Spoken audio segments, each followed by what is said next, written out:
হযরত লুকমান হাকিম একদিন সমুদ্রের অপর তীর অন্বেষণ করার সিদ্ধান্ত নিলেন। তার কাছে একটি প্রিয় তোতা ছিল যে তার সঙ্গে কথা বলতো। তিনি তার প্রজ্ঞা ও ভেষজ গাছের সাহায্যে এমন এক ওষুধ তৈরি করলেন যা খাওয়ার পর তোতা 6 মাস পর্যন্ত কিছু না খেয়েও বা কিছু না পান করেও এবং ক্লান্ত না হয়েও তার উড়ান চালিয়ে যেতে পারবে। হযরত লুকমান হাকিম দুটি এমন বড়ি প্রস্তুত করলেন। একটি বড়ি তিনি তার তোতাকে খাওয়ালেন এবং আরেকটি বড়ি তোতার গলায় বেঁধে দিলেন।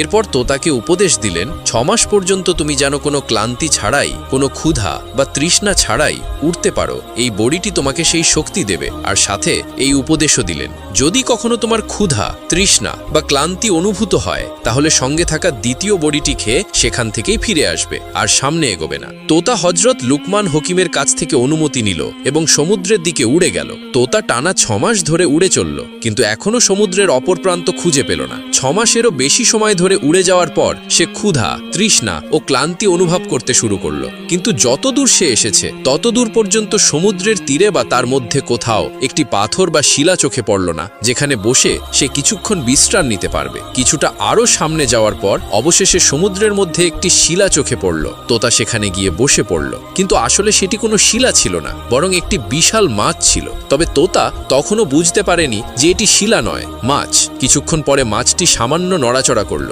তোতা অবাক হয়ে গেল। সে ভাবল, শিলা কেন নড়ছে? যখন মাছটি মুখ বাইরে বের করল তখন মাছটিও তোতাকে দেখে বিস্মিত হলো এবং কথা বলা শুরু করল, কারণ তখন আল্লাহ তাআলা প্রতিটি বস্তুকে কথা বলার ক্ষমতা দান করেছিলেন। মাছটি তোতাকে জিজ্ঞাসা করল, তুমি কে আর এখানে কিভাবে এলে? তোতা পাল্টা জিজ্ঞাসা করল, তুমি কে?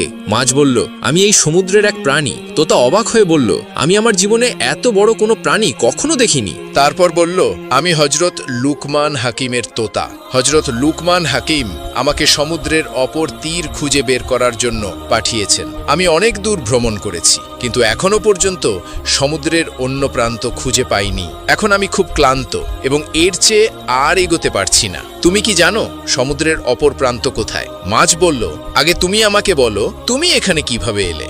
এখানে তো কোনো পাহাড় নেই, কোনো জঙ্গল নেই, এমনকি কোনো গাছও নেই যেখানে বসে বিশ্রাম নিয়ে তুমি এখানে পৌঁছাতে পারতে। তখন তোতা পুরো ঘটনাটি হযরত লুকমান হাকিমের ব্যাপার সহ মাছকে জানালো। মাছ বলল, আমি জানি না সমুদ্রের অপর প্রান্ত কোথায়, তবে আমি তোমাকে তোমার আসার জায়গায় পৌঁছে দিতে পারি। কিন্তু আমি সমুদ্রের ভেতরে গেলে সেখানে আরো বিশাল বিশাল মাছ রয়েছে যারা আমাকে খেয়ে ফেলতে পারে। তোতা বলল, ঠিক আছে, তুমি আমাকে আমার আগের জায়গায় পৌঁছে দাও।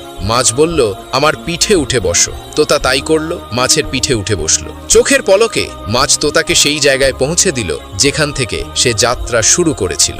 এ দেখে তোতা বলল, আমার এখানে